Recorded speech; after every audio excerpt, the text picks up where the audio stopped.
SportsBit is powered by BetOnline, driving the opening odds market since 2001. Visit sportsbookreview.com to learn more about BetOnline and its A+ rated platform in the link below.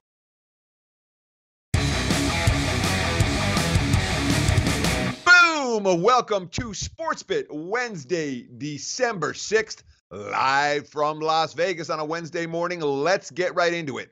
As we do every show, we always start with a look at what happened in the betting action from last night. We call it BBBBBB, bad beats, bad bets, bad for the books. Let's start with a bad beat, and this was a tough one. Nevada Wolfpack plus 5.5 against Texas Tech. Let's see. Nevada left by 11 in the second half. They never trailed by more than one in regulation. Texas Tech scores last into overtime. Nevada doesn't score over the final minute and a half, and they foul down 5 with 3 seconds left. Yeah, Red Raiders win by 6 in OT. Nevada plus 5.5. That certainly a tough one. Here's another tough one, and this one I'm not calling it a bad beat. Nevada was a bad beat. They were right side winner. Okay, that lost. When you talk about the Suns and the Raptors in the NBA last night, we're going to call that a tough beat. All right, Toronto, 13.5, bet up to 14.5, ended up falling 13. They led by 17, the Raptors did, with 30 seconds left. Hard not to cover there, but you have a bucket.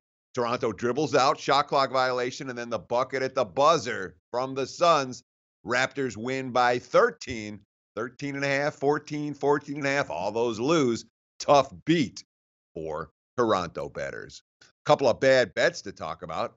Certainly one in college hoops from last night, the Minnesota Golden Gophers. Bet from minus 6.5 up to minus 9 against Nebraska. They lost that game in outright fashion. Same story with Notre Dame. Notre Dame bet up against Ball State. They were 18.5 point chalk at the opener last night. What happened?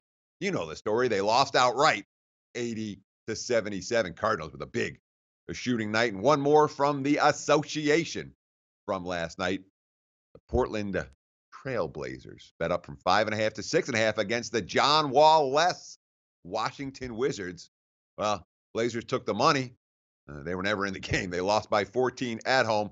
Wizards off one of their worst game of the season. Well, no, not one of their worst game. Their worst game of the season. They scored 69 in that blowout loss against Utah. Heck, Bradley Beal almost had 69 by himself last night. He hung 51 on the Blazers. Portland loses by double digits at home in a game where they took a whole bunch of money.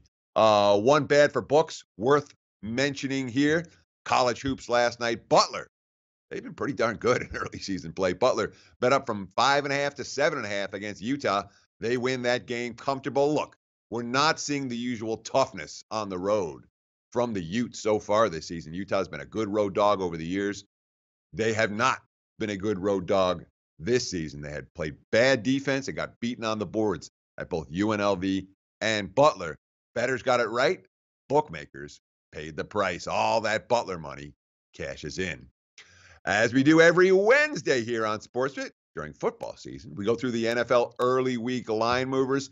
A losing result last week, 2-3 last week, still in the 60% range for the full season. We're talking about these early week line moves. And what have we seen? The Thursday night moves haven't been good. And we've seen nothing but Saints money for Thursday night. Right now, New Orleans laying about 1.5 on the road in that contest. That's one that I would be a little bit afraid of when it comes to following these moves after the fact. We've seen the Seahawks take money. No surprise there. They look good on national TV last week. We saw the Browns take money. No surprise. The wise guy's been on the Browns week in, week out. And, of course, with Josh Gordon, Corey Coleman, all of a sudden Cleveland has 2 outside weapons. That makes them an interesting factor. This is the one I'm most surprised about. The Texans taking money against the 49ers. I can't think this holds.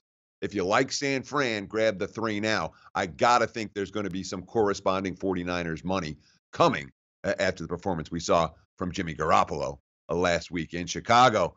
A little bit of surprise here, Redskins money against the Chargers, but not that much of a prize when we consider the struggles that the Chargers have had in the favorites role. And this is the ultimate circle the wagons game for Washington off that 4 turnover showing on the week after Thanksgiving, last Thursday. So they will have extra time to prepare for this one.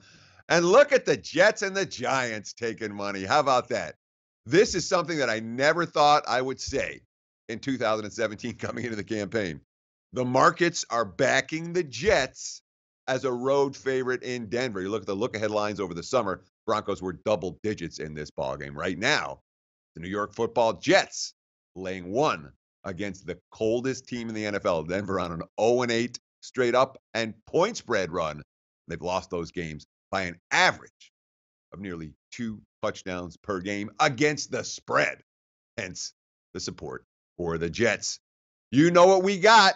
We got bowls. No one's got bowl previews yet. We do on SportsBit. Yeah, we've done our homework. We're ready to roll. 4 big game breakdowns for bowls coming up next right here on SportsBit. Betting insight today from SBRpicks.com. Hey guys, thanks for tuning in to our channel. Now, we've put a lot of work into producing all these free videos, so please help us out and keep all our content free for you forever by simply liking, sharing, commenting, and subscribing. Now, not to mention, a visit to our industry-leading website will warm the hearts of all our SBR employees, especially myself. Now, the links are over there to the left, so do check those out. Thanks for watching.